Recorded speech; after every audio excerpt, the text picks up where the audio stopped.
Tua misericórdia, Senhor, que todos os dias tem passado diante de cada um de nós. Te louvamos, ó Pai eterno, e pedimos a Tua graça sobre nós. Pai, tirando todas as preocupações das mentes, o cansaço mental, porque nós precisamos guardar a palavra do Senhor em nossa memória, Pai, para que no dia preciso nós lembramos dela. Que o Teu Espírito nos ajude, porque Tu és o mestre do ensinamento.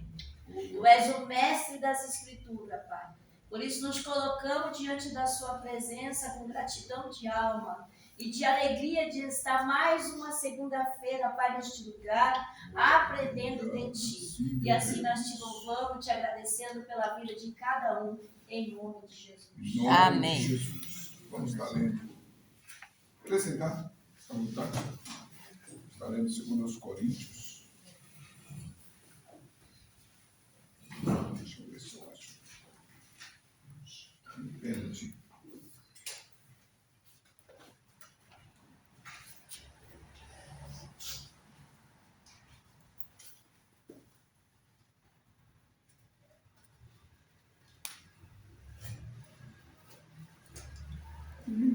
Perdi.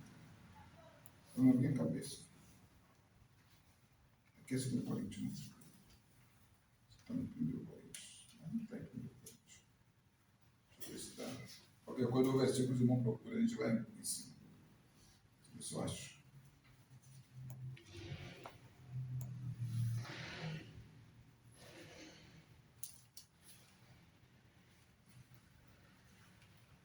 Procure aí, por gentileza, nos grupos. Pai Senhor, tem. Onde está aquele versículo que fala assim: quando eu fui ter convosco, não fui com palavras suasivas, né? Nem sabedoria humana, mas a demonstração, discussão. Meus irmãos, agora os alunos do seminário, eles são rápidos. É um teste. É só pegar o Google, abrir. Pela Bíblia, tem aqui, onde é que está escrito? Por gentileza. Quando eu fui ter convosco, bendito seja o nome do Senhor Jesus. Alguém achou? Quando eu fui ter convosco, não fui com palavras humanas, sabedoria humana, mas da manifestação do Espírito Santo. Alguém achou?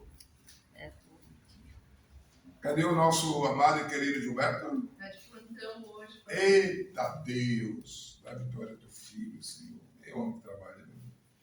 Coríntios. É 5 ou 2? Não, é 2.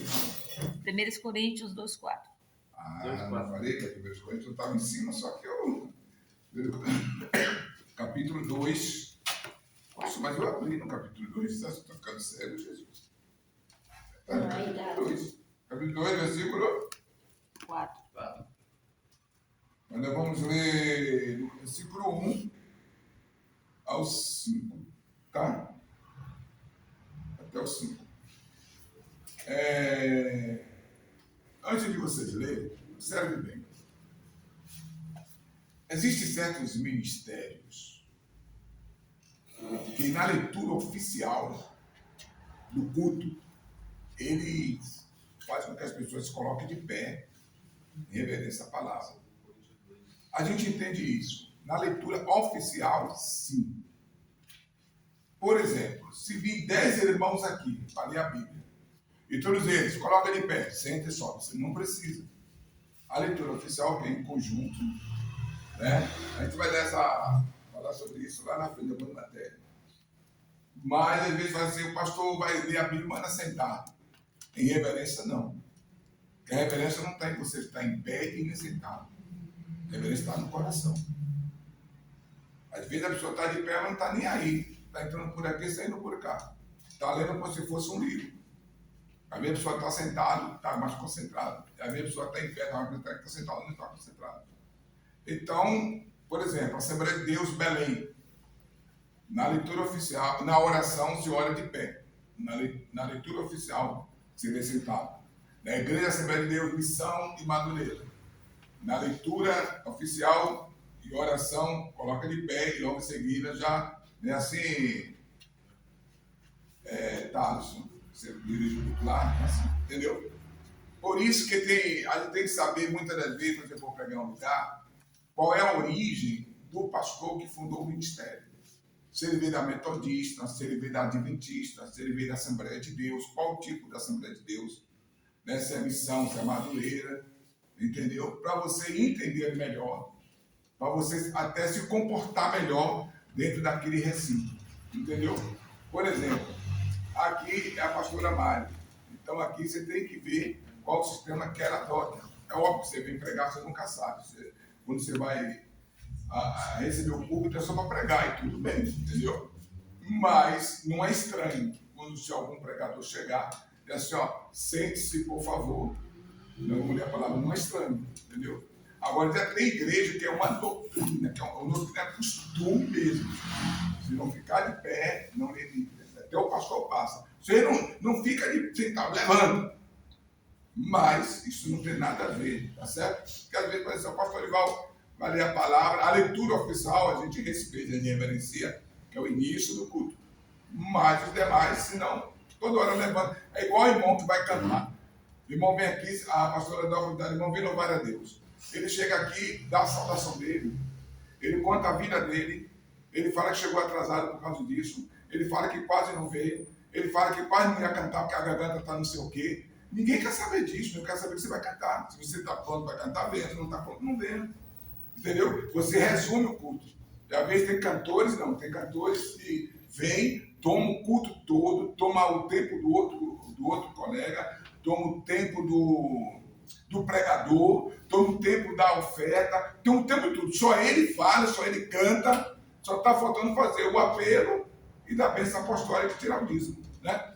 Então, a gente tem que começar lá na frente, quando entrar em homilética, algumas matérias, vocês vão ver o comportamento e a disciplina, que aí não é para todo mundo, né? Tem pessoas que não entendem isso, pessoas que não conhecem isso, né? Isso é mais para simplificar os cultos, entendeu? Então vamos, 1 Coríntios capítulo 2, e o versículo 1 até o versículo 5. Quem pode ler, cada um lê. Olha, irmão, aqui nessa Bíblia tem até dinheiro, ó. Ô, glória! R$2. Glória a Jesus. Está aqui, ó, pastora. Ó, na sua Bíblia. Está aqui, ó, R$2. Pode ler, irmãos. Eu mesmo, irmãos, quando me dirigi até vós, não fui apenas com um discurso eloquente, nem ostentando sabedoria para vos anunciar o testemunho de Deus. 2. Quem vai ler? Porque nada me propus saber entre vós, senão a Jesus Cristo e este crucificado. 3. Se eu estiver convosco em fraqueza e em temor e em grande tremor. 4. A minha palavra e a minha pregação não consistiu em palavras persuasivas de sabedoria humana, mas em demonstração de espírito e de poder. 5. Para que a vossa fé não se apoiasse em sabedoria dos homens, mas no poder de Deus. Pronto. Só vou dar a paz aqui para o meu irmão, que chegou. Ele apareceu para todo mundo, né? Apareceu minha irmã. Apareceu, querido, você está bom? Está você forte? Apareceu, Liliana? Apareceu minha irmã hoje? Pai Senhor. Apareceu Mateus. Vejam bem, eu abri aqui para que fizesse um parêntese em relação a esse texto, né? Por que Paulo falou isso? Quando eu fui ter convosco, não fui com palavras persuasivas, nem humana, mas na manifestação do Espírito Santo, né? Para quê? Para que a vossa fé não se apoiasse em sabedoria dos homens, mas no poder de Deus. Nós vimos que hoje em dia se pregam mais a ideologia e a teoria, a filosofia de homens, de líderes homens, do que a própria palavra. Nós sabemos que o apóstolo Paulo, ele foi criado praticamente aos pés de Gamaliel. Gamaliel era um dos grandes mestres teológicos daquela época, né? E ele aprendeu muito em relação à lei, em relação a Deus. Por isso que ele era zeloso da lei. Só que quando ele escreve essa carta aqui, 1 Coríntios, eu quero salientar aqui algo que Paulo não só escreveu 2 cartas aos Coríntios, nem 1º nem 2 Coríntios. Ele escreveu 3 cartas, só que uma se perdeu. Ou seja, a primeira carta se perdeu. Então, essa carta que nós estamos lendo seria a segunda carta. Ó, era bom dizer que ele faz, que aqui não está no livro. Estou trazendo uma coisa a mais para vocês, tá bom? Tem que cada vez mais desenvolver, aprender muitas coisas fora do livro aqui. Então, o que acontece? Então, Paulo, ele perdeu a primeira carta. Só que essa carta, que é a primeira aos Coríntios, ela é a segunda. E a segunda carta é a terceira. Que a primeira foi perdida. Você vai, entre linhas, você vai virar, você vai achar isso aí. Agora, por que Paulo falou que não foi na sabedoria, ou seja, na filosofia, na teoria humana, ou daquela época? Porque Coríntios, ela estava situada, centralizada no centro da Grécia, né? Enquanto, e na Grécia do lado, depois, por exemplo, aqui é sul, né? São Paulo é sudeste, não é isso? Então, não, mas não Aqui no é sul. isso mesmo. É Santa sul. Catarina nós do sul. estamos? Sim. Então sul. Mas apontando para lá e falando sua Sim, irmão, eu sou um pouco assim. Mas você entende onde é o sul, né? O sul é por aqui, pronto. E o sudeste é para lá, onde qualquer para cá, para lá. Então, o sudeste. Então, Corinto estava aqui no sul, e lá no sudoeste, São Paulo, estava Atenas. Atenas era o lugar filosófico, era o lugar da sabedoria do Sócrates, né? Do Platão, do Aristóteles, com 17 anos, depois que o pai dele morreu, ele foi para lá. Então, era o centro da sabedoria. E o povo estava muito envolvido naquela filosofia de Atenas. Por isso que Paulo, sendo conhecedor de muitas das coisas, aprendam isso, irmãos, para vocês poderem explicar ou pregar. E Paulo, sabendo de muitas coisas, sabia claramente essa filosofia. Então, quando ele não foi na sabedoria humana e nem na filosofia daquela época, Sócrates, né, que era o centro da filosofia, mas ele foi no poder da administração. Porque o assunto de Paulo, preste bem atenção, o assunto de Paulo, ou que Paulo ele tinha no coração para realizar ou pregar, não era sabedoria humana, não era filosofia da Grécia, mas era Jesus Cristo. Paulo pregava Cristo crucificado. Paulo, quando foi para... Por isso que os epiculeus e os teólogos, que vocês acabaram de ler outro dia aqui, eles não entenderam que é esse cara, esse falador demais, está vindo trazer outra doutrina, trazer outro assunto, porque o assunto dele não era Cristo, e o assunto de Paulo era pregar Jesus Cristo.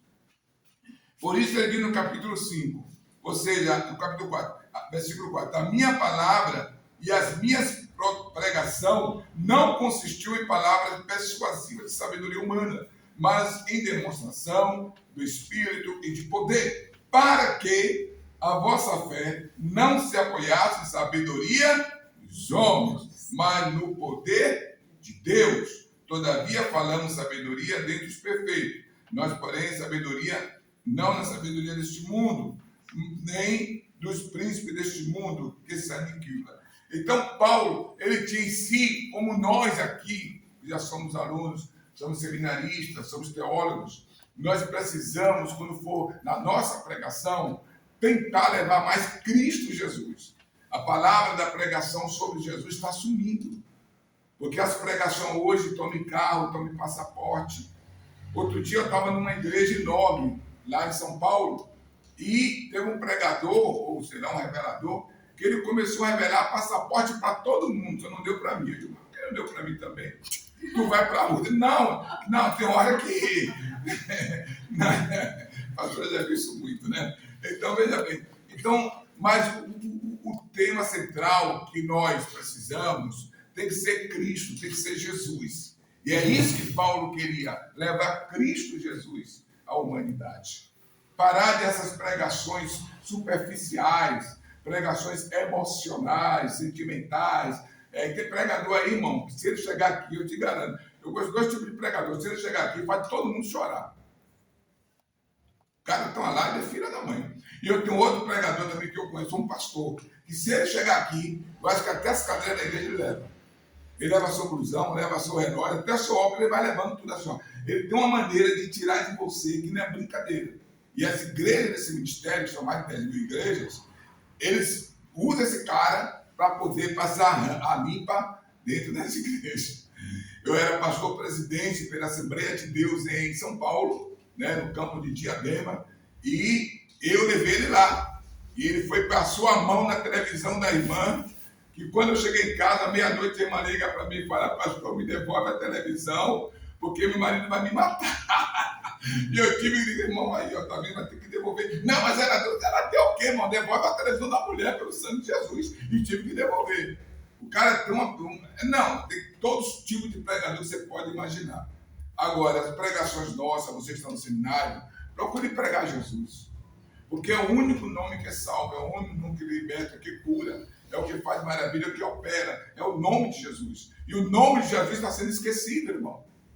Pregue sobre a ressurreição de Jesus, pregue sobre a vinda de Jesus, pregue sobre Cristo, porque está sumindo hoje nos púlpitos das igrejas. Vamos para o livro. Nós vimos aqui na lição 3, página 70, que nós estudamos sobre. Como é que chama? Esqueci até a matéria que eu estava dizendo. Ai, meu Deus. Teologia sistemática. Isso é sistemática, mas. Sistemática. A doutrina de Jesus da Cristo. Trindade, não foi? Depois nós damos sobre a doutrina do Pai, particular, o Chico do Pai. E na última lição, eu passei uma tarefa para vocês em relação aos nomes de Deus, né?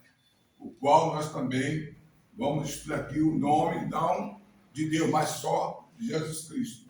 Hoje nós estamos numa doutrina chamada doutrina de Jesus Cristo, Cristologia. Cristologia é uma doutrina que vai falar sobre Cristo, sobre Jesus. E é muito importante você já entender, porque às vezes tem pessoas que misturam Jesus com Cristo, Jesus com Messias, Jesus com Salvador. Então, cada nome de Jesus Cristo, ele especifica a característica deste nome. E é por isso que nós precisamos entender, precisamos aprender. Para quando você fala em nome de Jesus, você sabe o que está falando. Você fala em nome de Cristo, você sabe o que está falando. E como usar o nome de Senhor, você vai saber por que você está falando. Entendeu? Então aqui está já a doutrina de Jesus Cristo. Temos muita coisa nesse livro. Ele está recheado de coisas que é bom para o seu coração, por isso que é bom você ler. Porque quanto mais você começar a ler o livro, o Espírito Santo te dá prazer para você ler, você vai ver que a sua alma vai ficando vazia, seu coração vai ficando feliz, vai ficando alegre, porque você está descobrindo coisas que você não sabia. Né? Então, é interessante, às vezes nós queremos saber a novela, começa uma novela hoje, já queremos saber o final. Então, tem que ficar amarrado 3, 5, 6 meses, o diabo amarra a mente de uma pessoa, vai ficar até no final da novela, para saber qual o final. Entendeu? Às vezes é outro programa, às vezes é um filme de, como é que chama? De história, não, um filme que é todo dia seriado, entendeu? Eu mesmo parei de assistir futebol, eu era muito fanático de futebol, né? Torcedor do Corinthians, então veja bem. Mas eu parei, eu senti que Deus me deu essa libertação. Pergunta a minha esposa, quando eu boto no jogo, eu não tenho mais aquela vontade de assistir, daquele fastio assim. Porque eu digo, vou ficar 2 horas, pastora, na frente da televisão, vendo uma bola sendo rolar e um jogador que me dá raiva porque ele não fez o gol, me dá raiva porque ele é burro, me dá raiva porque ele podia lançar, me dá raiva porque ele é egoísta. Eu digo, peraí, eu estou me contaminando, estou me sujando. Esse mesmo o senhor está ficando liberto. Eu estou liberto de jogos, né? Estou liberto de jogos. Até a seleção brasileira, eu não estou nem aí mais que a seleção brasileira, não. Não, para que uma pessoa que era totalmente... Né? Isso para você pode ser até normal, mas não é. É difícil. Então tem coisas em nossas vidas que você passa um tempo naquilo que não vai te trazer eficiência nenhuma, não vai trazer proveito nenhuma. A sua mente, ao invés de evoluir em Cristo, ela vai ficar medíocre, ela vai ficar tapada. Ao invés de procurar conhecer a crença que a Bíblia diz, conhecer e prosseguindo a conhecer, então vamos parar de ficar preso a essas coisas que o diabo arruma aí, para poder, né? Igual a política. Eu mesmo acompanho a política, eu como um pastor tenho que acompanhar a política. Eu tenho que acompanhar tudo que está acontecendo no mundo. Né? Porque um pastor tem que ser inteligente. Às vezes a pessoa olha o meu pergunta alguma coisa, às vezes não sabe, mas ele vai lá e pesquisa. Mas às vezes tem que estar sabendo já, entendeu? Então o pastor tem que estar inteirado em tudo. É assunto disso, é assunto de podcast, né? De como é que está o fulano. Esse dia mesmo eu estou assistindo certas coisas e digo, meu Deus, eu não me prendi a essas coisas, né? Eu era mais Bíblia, mas tanto meus filhos você tem que ver, pai. Eu estou vendo nada edificante, só estou vendo de atrapalhado. Programa que começa com assunto, ao invés de terminar o assunto, embola tudo e termina o programa, você fica inútil. Fica 2 pastores lá, mestrado, doutorado, PhD, pós-graduado, não sei o que de divindade, e o cara não sabe explicar. Aí um condena o outro condena o outro, e parece que já é uma disputa satânica mesmo. Pega um adventista e pega um assembleano. Veja bem o que vai acontecer. O adventista e o assembleano. O pau vai comer, meu irmão. Vai pegar um pré-tribulacionista e vai pegar um tribulacionista, um meta-tribulacionista, ou um pós-tribulacionista. Veja o pau que vai comer.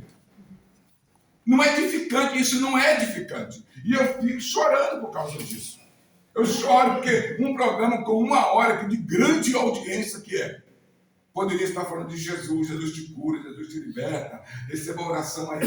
Aí vem essas radinhas pequenas que tem no fundo de quintal, e o cara que lá começa a orar, em nome de Jesus, sai demônio, eu curo, em nome de Jesus, está curado. Aí esse cara, não, né? Então eu estou falando tudo isso aí para vocês entenderem. Não perca seu tempo com certas coisas que não vai te trazer edificação, certo?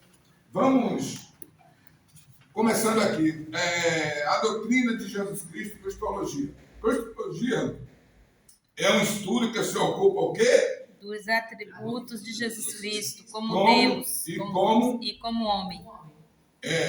Bem como do relacionamento dessa dupla natureza. Começaremos essa análise de que a Bíblia diz sobre Jesus Cristo, o Deus homem, pelos seus nomes e títulos, bem como a significação de cada um deles, além das características de sua perfeita humanidade.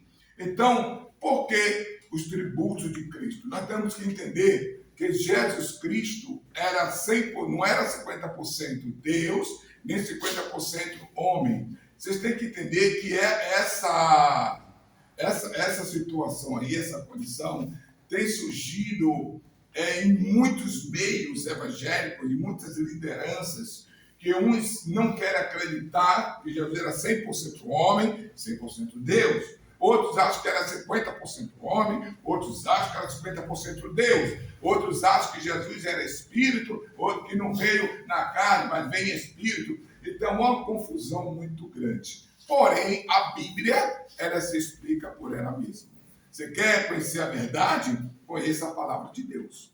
Tudo que está escrito para o vosso ensino. Então, vamos entender aqui. Os principais nomes e títulos de Jesus. E nós estamos aqui. E o primeiro título de Jesus qual é? Jesus. Jesus.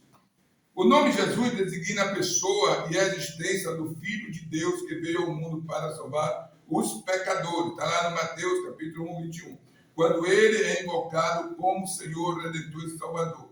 Esse é o seu nome íntimo e pessoal, Jesus Cristo. Então, o nome Jesus, quando o anjo aparece a Maria, o que ele vai dizer? Está no capítulo 1, verso 21. E tu terás um filho, seu nome se chamará o quê? Jesus, porque ele salvará o seu povo dos seus pecados. Então, Jesus é o nosso Salvador, ok? O nome Jesus, Salvador, ele é a salvação. O nome Jesus. Agora, observe bem aqui uma coisa, irmãos, que do Filho de Deus que veio ao mundo para salvar os pecadores. As pessoas falam assim, mas espera aí, mas se Jesus veio salvar, e ele disse que salvou o mundo, então muitas igrejas, ou seja, muitas religiões, muita filosofia, muitas correntes, elas dizem que Jesus já salvou a todos e todos estão salvos. Não é assim? Você já ouviu alguma coisa disso? Deus salvou você, você está salvo. Então o mundo todo está salvo. Não é bem assim. Não é bem como as pessoas dizem. Por isso que Jesus fala ao contrário. Eu sou a porta estreita. Né? Quem entrar por ela salvar-se-á. Porém, a larga, que muitos vão, terá a condenação. Então, quando nós olhamos para a Bíblia, nós vamos ver que a salvação, ela vai precisar individualmente de cada um de nós. Como está aqui, ó. Porque, Mateus 21, quando ele é invocado como Senhor, quando você passa a invocar Jesus como Senhor, Redentor e Salvador. Esse é o seu nome íntimo, pessoal, para a sua salvação. Seguindo, o nome completo compõe-se do nome próprio Jesus e de um título chamado o quê? Cristo. Cristo, ligado, designa o quê? O Filho de Deus, bendito e Salvador universal. Então, observe bem, o Cristo, o que quer dizer o Cristo? É o ungido, aquele que vinha em nome do Senhor. Cristo leva-se uma condição do relacionamento de Jesus com o Pai. Jesus leva a condição de um relacionamento de nós com Deus, ou nós com Ele. Mas o nome Cristo leva a um entendimento de o relacionamento dele com o Pai. Agora observe bem aqui. Além de Jesus Cristo, há cerca de 300 títulos e designações na Bíblia que se referem à sua gloriosa pessoa. Jesus não só tem esse título de Jesus, de Cristo, de Emanuel, tá certo? Jesus tem inúmeros títulos. E cada um desses títulos simboliza, ou seja, significa algo que não vai dar para explicar tudo aqui, ok? Então, observe, Senhor é o quê? É o título Da sua divindade. E Jesus, além de um nome e título da sua humanidade, Cristo, do seu ofício como... Então, ele também é, Cristo, ele tem um nome também, o título de sacerdote, rei e profeta, incluindo os Messias do Antigo Testamento. Então, Jesus tem vários títulos, como profetas, que foi anunciado, sua palavra, como sacerdote, que é o sumo sacerdote, né? E rei e profeta. Como rei, ele reina, né, sobre todas as coisas e reina também sobre a sua igreja. Ok? Vamos andar aqui. O segundo título, então vocês estão entendendo, Jesus é um título que ele é salvador da humanidade, daqueles que creem, que professam e confessam. Cristo já é o Messias, aquele que é ungido, aquele que estava por vir para libertar, trazer Deus até nós, para nos libertar. Jesus veio para nos salvar, ok? Cristo, o credo niceno realizado na Bitínia, então teve um credo lá nós estudamos nas lições retrasadas aí, niceno, realizado na Bitínia, atual Turquia, em 325, apresenta algumas declarações importantes a respeito de Jesus Cristo, quanto ao fato de ser ele tanto homem como Deus, gerado e não criado. Isso, entenda bem, Jesus foi criado ou foi gerado, irmãos? Hein? Pergunta um pouco difícil, a pessoa pergunta assim lá fora. Então Jesus foi gerado. Gerado por quem? Não foi por José, não? Não. Pelo Espírito Santo. Então, bem, quanto ao fato de ser ele tanto homem como Deus, gerado e não criado, originalmente o tal credo afirma: creio em um Deus, o Pai, o quê? E o que mais? O que mais? De todas as coisas visíveis e invisíveis. E no... Senhor Jesus Cristo. O que mais? O Filho unigênito de Deus. Luz da luz de luz. Deus, o verdadeiro Deus. Pronto. que mais? Não, Gerado, não feito. não, Deus Não gerado. feito sendo uma substância como o Pai, porque em todas as coisas foram feitas. Vamos separar aqui. O Filho unigênito de Deus, luz de luz, verdadeiro Deus do verdadeiro Deus, gerado. Agora, não feito sendo de uma substância como como o Pai, por quem todas as coisas foram feitas. Ok. Achamos, porque na verdade você tem que entender o seguinte: mesmo Jesus sendo Deus e sendo homem, ele foi gerado humanamente, ele foi gerado homem. Nós vamos estudar mais para frente aí algumas coisas sobre isso, entendeu? Então não confunda alguém fala assim: Jesus nasceu Deus. Não. Jesus nasceu homem, nasceu com humanidade, nasceu humano, mas ele é 100% Deus. Porque Jesus, ele não só veio receber poder depois da sua morte. Ele vai agora me dar todo o poder no céu e na terra. Não. Jesus, ele é unigênito do Pai. Ele é eternidade. Ele está desde o início ao final. Ele é Deus. Ele nunca perdeu a sua majestade. Agora, ele voluntariamente aceitou tomar forma de homem. Tomar forma humana, porque só assim nós poderíamos ser salvos. Nosso pecado poderia ser perdoado. E ele, como homem, o que acontece? Ele ficou como mediador entre nós e Deus. Porque até então não tinha. Tinha que matar os animais, né? Aquele sangue que era espargido, de manhã e de tarde o sacerdote tinha que matar. Mas Jesus veio para ser o mediador. Entendeu? Vamos lá na frente, a gente vai entender mais. Achamos o Messias, que traduzido é o Cristo. Eu sei que o Messias, que se chama Cristo, vem. Está lá em João 1,41 e 4,25. Esta passagem mostra que judeus e samaritanos tinham o quê? A mesma esperança em relação ao Messias prometido Aos pais pelo Deus de Israel.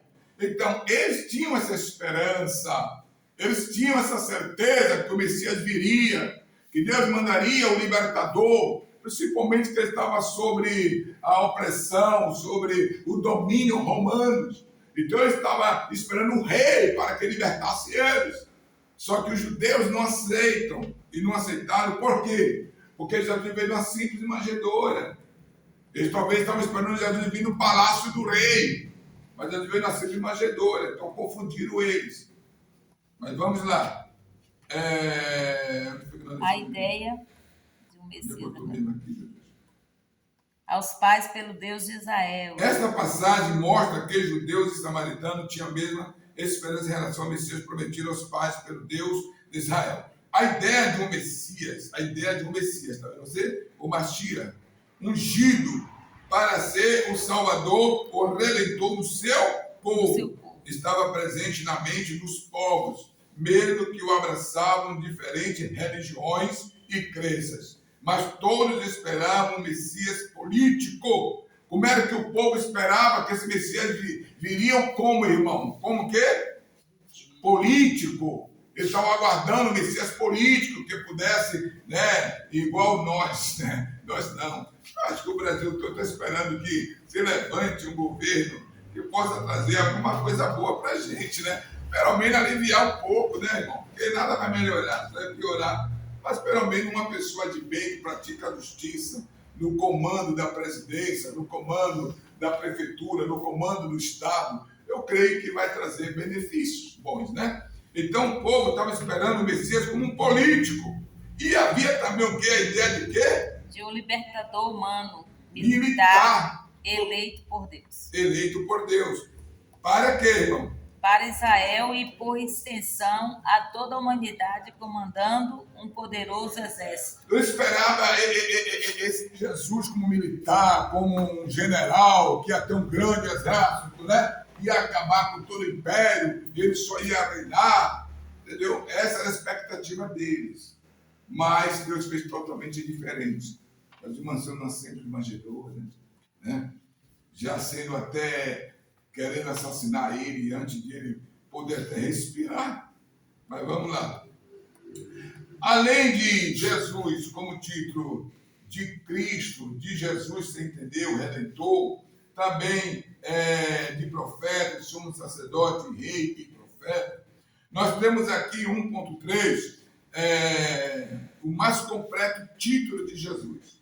Qual é o mais completo título de Jesus? Jesus Cristo, o Senhor. O Senhor. Você vê que ele já vai mudar. Além de Jesus, de o Cristo, vem a palavra o quê? Senhor.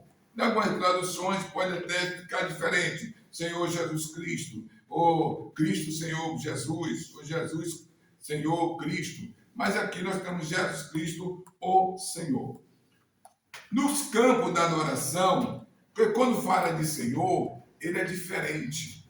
Quando fala de Senhor, fala de submissão. Quando fala de Senhor, fala de superioridade. Mas observe aqui, nos campos da adoração e da reverência, Jesus é chamado de Senhor. Então, por que Senhor? O que é que o escravo fazia com o seu Senhor? Ele fazia o quê? Reverenciava o seu Senhor. O escravo obedecia ao seu Senhor. O escravo submetia ao seu Senhor. E Jesus, como Senhor, nós somos servos dele, sim ou não? E como servo, nós precisamos obedecê-lo. Nós precisamos submetê-lo. Especialmente depois de sua ressurreição, surgiu a expressão Senhor Jesus, que somente ocorre no Novo Testamento. Lucas, o Evangelho de Lucas, escreveu sobre as mulheres que tinham preparado especiarias para embalsamar o corpo de Jesus e, chegando ao local, acharam a pedra revolvida do sepulcro. E entrando, não acharam o corpo do Senhor Jesus. Está em Lucas capítulo 24, 3. Daqui em diante, a expressão em apreço aparece em várias passagens testamentárias. Ok? Então, Jesus, além dele ser Jesus, o Salvador, o Redentor, o Cristo, o Messias, o enviado, o prometido, ele é também Senhor. Ele é Senhor. São títulos de Jesus. O termo Senhor, Kyrios, no grego Kyrios, usado em relação a Jesus Cristo, é empregado às vezes apenas para fazer uma referência polida e a um superior, que eu acabei de falar nesse instante. Em outras ocasiões, pode significar simplesmente o senhor de um escravo, acabei de falar nesse instante. Ela também foi empregada a Septuaginta como tradução do tetragrama, que nós estudamos aqui, que significa Senhor, único Senhor. Está lá em Deuteronômio capítulo 6, eu acho que é 24. Ela também... Kyrios, que é um termo empregado para traduzir o nome de Deus mais de 6.500 vezes na versão grega do Antigo Testamento. Nesse caso, qualquer leitor do grupo do grego do Novo Testamento reconheceria quando a palavra Senhor era uma referência ao nome do Senhor, Criador dos céus e da terra, o Todo-Poderoso. Há muitos casos no Novo Testamento em que o vocábulo Senhor, ao ser aplicado a Cristo, reverte-se do sentido que tem no Antigo Testamento. O Senhor, o Todo-Poderoso. Isto é, como você vê daí. Tal uso pode ser notado na afirmação do anjo aos pastores de Belém. Foi na cidade de Davi. Foi nasceu hoje o quê? Salvador, que é Cristo, o Senhor. O Senhor. Okay? Vamos, que senão você não vai entender a continuidade desse livro. Vamos ler. A palavra Cristo, nesse sentido, é a tradução grega do termo hebraico, Mashiach. Conquanto esses termos não nos sejam familiares, pelo uso frequente que deles fazemos no período do Natal, devemos considerar quão surpreendentes foram eles para os judeus do primeiro século, que conheceram um bebê chamado quê? De o Messias e de o Senhor. Isto é o próprio Senhor, Deus encarnado, não reencarnado, ok? Encarnado. Quando Mateus mencionou a pregação de João Batista, preparai o caminho de quem? Do Senhor. Endireitai as suas veredas. Porque tem gente, irmão, que só crê que Jesus foi Jesus. Tem crente que só acredita que Jesus é Salvador. Tem crente que vem para a igreja, aceita só Jesus, mas não aceita o Cristo. Não aceita o Senhor. Ele só aceita Jesus, que salva, que liberta, cura, mas não aceita o Senhor, que é a obediência, que é a submissão, que é a reverência, né, que é a adoração. Ok? Então, tem pessoas dentro da igreja que não sabem decifrar isso. Aceitei Jesus, está tudo bem. Não, mas você aceitou como Senhor. Quando você vai falar de Senhor, a sua vida muda. Sua vida, por exemplo, alguém chega para você e fala assim: ô, pastor Adriano, estou te dando $1 bilhão. Opa, eu aceito, amém. Como você vai gastar esse $1 bilhão? É o problema. Ou tu vai morrer logo de ataque cardíaco, ou tu vai sair jogando dinheiro igual você usando para todo mundo, que quer dinheiro, estou rico, $1 bilhão, mas dinheiro. Dinheiro para não sumir mais. Você morre e o dinheiro não fica aí. Como que você que dá o dinheiro não fica aí? Entendeu? Da mesma forma, é o que eu estou falando aqui, ok? Então veja bem, você tem que saber, quando você aceita Jesus, você aceitou $1 bilhão. Mas e aí, depois que aceitar Jesus, você aceitou ele como Senhor? Como Senhor, as coisas mudam, seu comportamento é outro. Suas atitudes são outras, seus pensamentos são outros. Porque você está submisso a um Senhor. Salvação todo mundo quer, todo mundo fala que está salvo. Por isso que naquele dia muita gente vai ser surpreendido. Eu estava na igreja, eu pregava, cantava, louvava, tomava ceia, eu dirigia culto, eu era pastor, era cantor, era músico, era isso, era outro, apartai-vos de mim. Porque você era tudo isso, mas você submeteu a mim. É complicado. Os irmãos, para os irmãos verem, a vida que eu levo hoje, irmão, eu espero que os irmãos nunca levem. Eu antigamente dizia assim, eu já falei para muitos pastores que querem viver como eu vivo. Eu digo, não, rapaz, vai orar a Deus. Eu tenho um pastor que vem para minha casa para saber como é viver por fé. Eu digo, rapaz, então venha. Saiu correndo. Se eu não quero mais saber esse negócio não, vou botar com o meu emprego, então vá. Vem para minha casa, pastor com família e tudo, morar comigo, para aprender como é que Deus faz. Porque a gente come de manhã, meio-dia, de noite, veste, tem celular, tem carro, e paga aluguel, e paga isso, paga água, e paga luz, e ajuda fulano, e ajuda Beltrano. Eu quero saber, pastor, como é que eu... Eu vou morar com o senhor, eu quero viver como o senhor. Eu digo, irmão, você quer viver comigo? Então vem aprender. O cara saiu correndo. Primeiro já chegou querendo pagar e dividir o aluguel comigo, irmão. Não sei você dividir o aluguel. O meu aluguel quem paga é o senhor. Mas não está aqui, não. Você vai estar aqui. Por um mês, foi um mês ou dois que correu. O primeiro dia. Não, foi um mês ou dois. Ficou 3 meses. Já no primeiro dia, a mulher dele já começou a xingar Deus, xingar diabo. Já começou, porque... a gente estava com a obra em São João. Ele foi botar o carro dele para fazer uma visita lá, estava cheio de lama. Pastor, não vem mais aqui não, pastor. Meu carro novo não bota aqui não. Quer viver como eu. Então, quando você aceita Jesus como teu Senhor, você abre mão de tudo. Porque agora você não é Senhor mais de você. Você não é autossuficiente, você não manda mais em você. Existe alguém que manda em você. Está entendendo? Quem é? O Senhor. Lá no seu trabalho, você tem o seu patrão, não tem? Como é que você vai dar ordem para o seu patrão? É sim, senhor e não senhor. Ah, mas eu sou mais rico. Sim, mas você aqui é o meu funcionário. É igual aqui, pode ter pastor, pode ter advogado, pode ter delegado, pode ter... Ele é aluno, ele é meu aluno. Ele tem um título lá fora, mas aqui dentro, na aula, ele é meu aluno. Então, no seu emprego, você é o funcionário. Você pode ser doutor, quem for, mas você é o funcionário. Você tem que ser senhor e não senhor. Está entendendo? Então, tem muita gente que recebe Jesus como Salvador. Como é bom receber como Salvador, como Cristo, Redentor, aquele que morreu por nós, mas como Senhor. Então, isso é para vocês parar um pouco, meditar um pouco. Como é que você está recebendo Jesus, irmão? Como é que está recebendo Jesus? Aqui. Onde foi? Mas todos esperavam o Messias, por isso eu falei, ele foi dito como Senhor. Eu estou aonde mesmo, irmão? Quiro, cá embaixo, né? O tema emprega aqui na página. Fez uma citação de Isaías 40. Ali depois de Mateus 3:3. 13, né? Não, Mateus 3:3. O termo No Senhor. meio, é.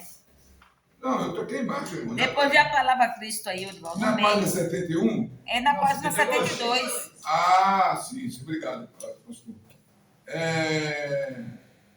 Nesse caso, qualquer leitor, todo poderoso. Cá embaixo, a palavra Cristo no sentido pá. Vamos pular isso aqui, vamos para o 1.4. Outros nomes e títulos de Jesus. Vamos correr, senão não vai dar tempo. Outros nomes e títulos. Isso é muito importante, irmão. Você saber o ofício que Jesus veio fazer.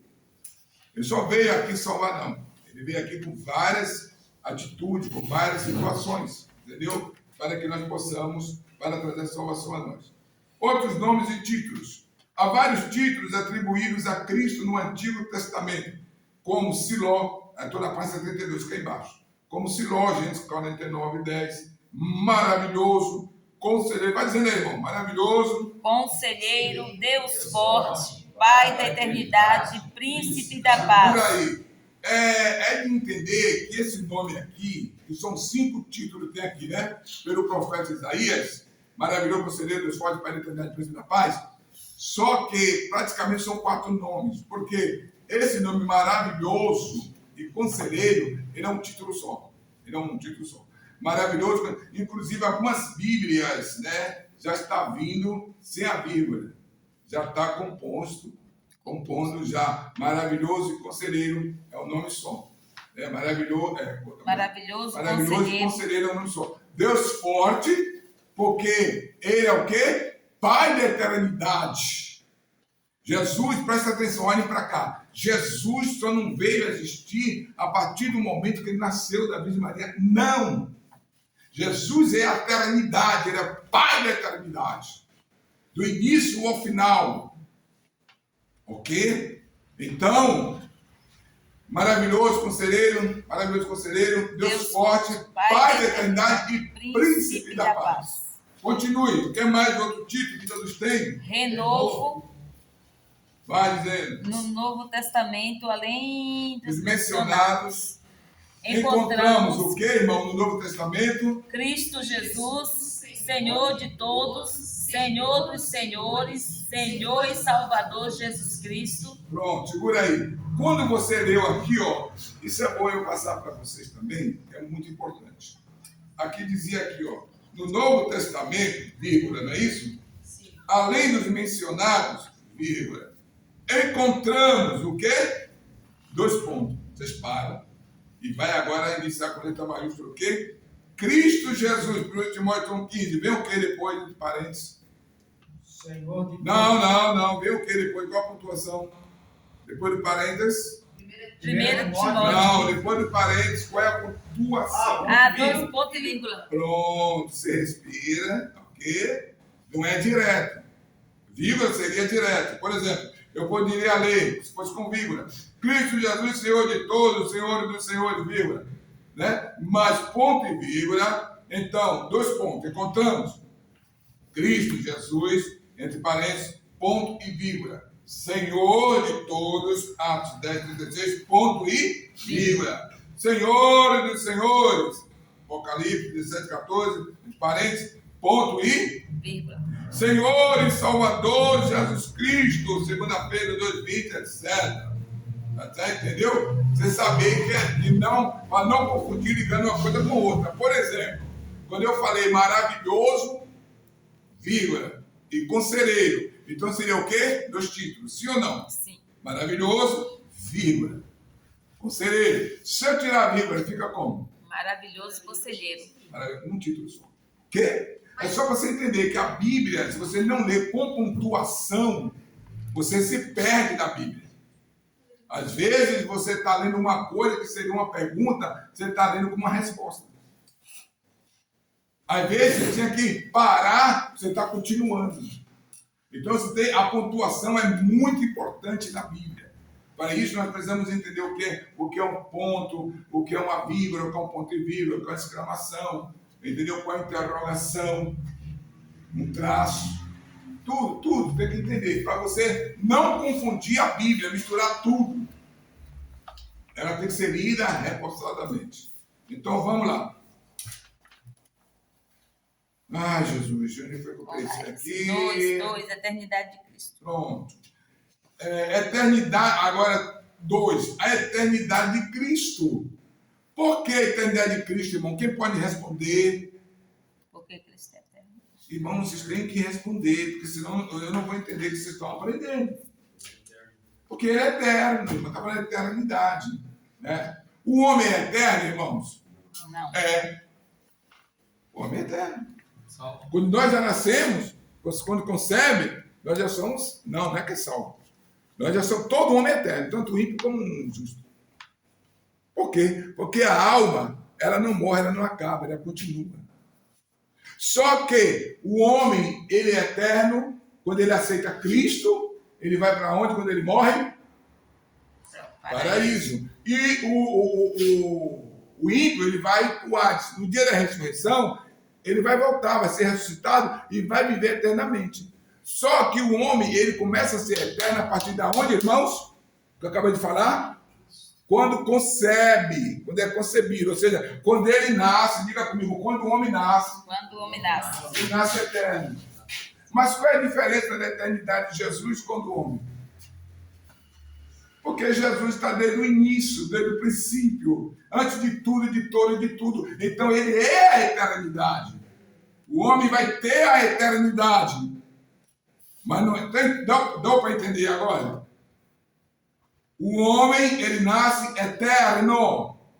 Porque depois que morre, não acaba. Segue-se ao juízo. No dia da ressurreição, uns serão ressuscitados para a vida eterna e outros para a vergonha eterna. Mas ele é eterno, o homem é eterno. Só que essa eternidade nossa não é igual de Cristo. Por quê? Porque Jesus Cristo, ele é a eternidade. Por isso que ele tem atributos. Nós não temos atributos. Ele tem os atributos de onisciência, onipresença, onipotência. Está entendendo? Deu para entender agora? Sim. Então, nossa eternidade não é igual a de Jesus, tá bom? Jesus é Deus. Sempre foi Deus. Nunca deixou de ser Deus. Mesmo tomando forma de homem, mas ele continuou sendo Deus. Em certos pontos ele agia como Deus. Em certos pontos ele agia como homem.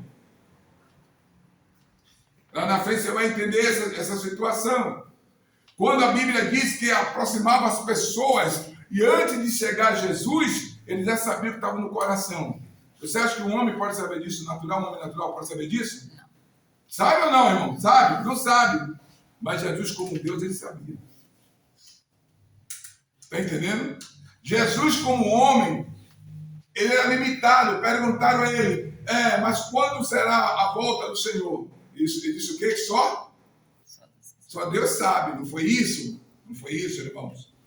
Porque ali ele respondeu como homem. Mas como Deus, ele já sabia. Porque ele é Deus, desde o início, desde a eternidade. Ele é o Senhor, ele é Deus. Isso é para você ver, para você se valorizar, para você se respeitar, para você se considerar quem é você. Como é que uma pessoa tão gloriosa,